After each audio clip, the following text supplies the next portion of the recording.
A lot of properties are individual private properties, and people who've either taken over a property and want to restore it, and you do have to put in a planning application for a registered site.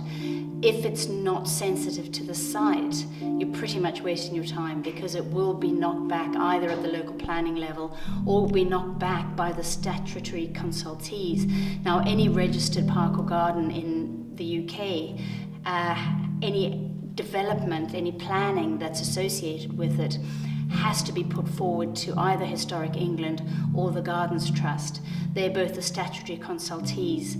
for any applications, and then they have the ability and the requirement to investigate, to consider the planning application and make a recommendation as to whether it should be approved or not. And if it doesn't meet the sensitivity around the significance of the place, it's likely to be